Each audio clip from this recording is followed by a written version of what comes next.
అయితే తెలంగాణ వాదం అని ప్రతి ఒక్కరు మేమే తెలంగాణ వాదిని, నేనే తెలంగాణ వాదం వినిపించిందని చెప్తుంటారు.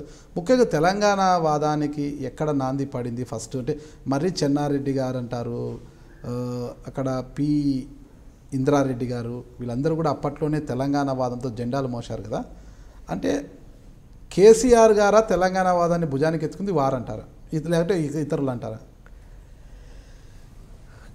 తెలంగాణ వాదం 69లో ఫ్లేరప్ అయింది. అంతకుముందు దానిపైన చర్చలు జరిగినాయి. ఎప్పుడైతే రెండు రాష్ట్రాలు ఒకటిగా ఏర్పడ్డ తర్వాత 2-3 సంవత్సరాలలోనే ఈ యొక్క పొరపత్యాలు మొదలైనవి.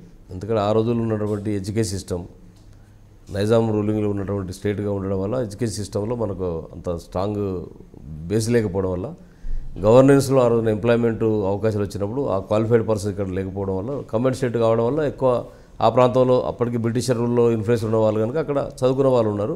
స్టేట్ అంతా ఒకటైనప్పుడు జాబ్స్ అనేవి ఆ రోజు వచ్చినాయి. ఆ రోజే కొంత చర్చ మొదలైంది. 2-3 సంవత్సరాల దాకా సైలెంట్గా ఉన్న తర్వాత మొదలైంది.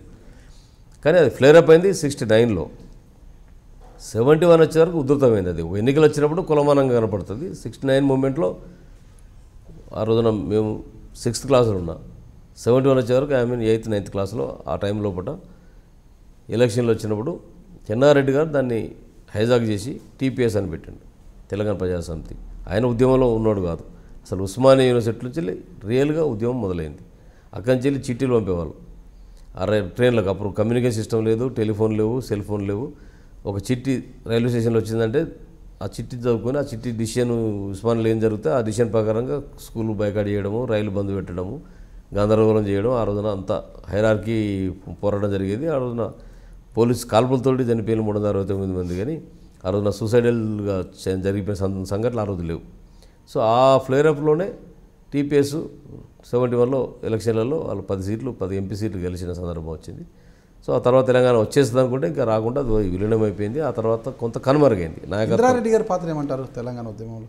వారు చాలా ఆఫే లేట్గా జరిగింది. ఆయనే మొదటి నుంచే తెలంగాణ వాదే, స్టూడెంట్ లీడర్గా ఆయన తెలంగాణ వాదే. సో అట్లా ఎంతోమంది 100ల మంది తెలంగాణ వాదులుగా త్యాగాలు చేసిన వాళ్ళు ఎంతోమంది ఉన్నారు. నష్టపోయిన శ్రీధర్ రెడ్డి లాంటి వాళ్ళు ఉన్నారు. వాళ్ళు ఫౌండర్ మొదటి నుంచి వెళ్ళి 69 ఉద్యమాలు ఉన్నవాళ్ళు. కేసీఆర్ గారు 69-71 ఉద్యమంలో తెలంగాణ వాదిగా కాదు ఆయన. అప్పుడు ఆయన యూత్ కాంగ్రెస్ ఉన్నాడు, సంజయ్ గాంధీ ఫాలోయర్గా ఉన్నాడు. అప్పుడు కాంగ్రెస్ తెలంగాణ వద్దని నిర్ణయం తీసుకున్న ఇష్యూలో ఉన్న బలపరిచిన వ్యక్తి మదన్ మోహన్. ఆ రోజున తెలంగాణ వాదాన్ని బలపరిచిన వ్యక్తులు. సో అట్లా హిస్టరీలోకి వెళ్తే తెలంగాణ ఉద్యమంలో మొదటి నుంచి లేడు. అయితే అనుకోకుండా ఆయన ఒక మేధావే, దాన్ని ఒప్పుకోవాల్సి వస్తుంది. స్ట్రాటజిస్టు. ఆ రోజున ఆయన మినిస్టర్గా ఉంటే ఈ ఆలోచన రాదు. డిప్యూటీ స్పీకర్ ఇచ్చిన తర్వాత మినిస్టర్ ఆనంద్కు వారికి కోపంతో మా అందరితో డిస్కస్ చేసిండు. నాకు ఇంత అన్యాయం చేస్తారా, నేను స్పీకర్ కింద కూర్చొని డిప్యూటీ స్పీకర్గా కూర్చోవాలని, నేను విజయరామరావు మొన్న కొత్తగా వస్తే ఆయనకు మంత్రి ఇచ్చి నన్ను తీసేస్తారని కొంత మనస్తాపానికి గురైన సందర్భంగా నేనైతే ఊరుకోనిగా ఇక నాకు వద్దు, ఇక రాజకీయాల గురించి వద్దు, నేను I will start my moment అని బాగా పుస్తకాలు చదువుతాడు. ఆయన కొంత అవగాహన ఉన్నది. అది ఒక రైటు తేనెతెట్టది కదిలినంత వరకు బ్రహ్మాండంగా ఉంటుంది, ఎవరికి ఇబ్బంది లేదు. దాన్ని కదిలిస్తే అది ఎంత భయంకరంగా ఉంటుందో అలాంటి వాతావరణం కనిపెట్టిండు. అది అర్థం చేసుకున్నాడు. ఈ స్టార్టెడ్ ఏ మూమెంట్.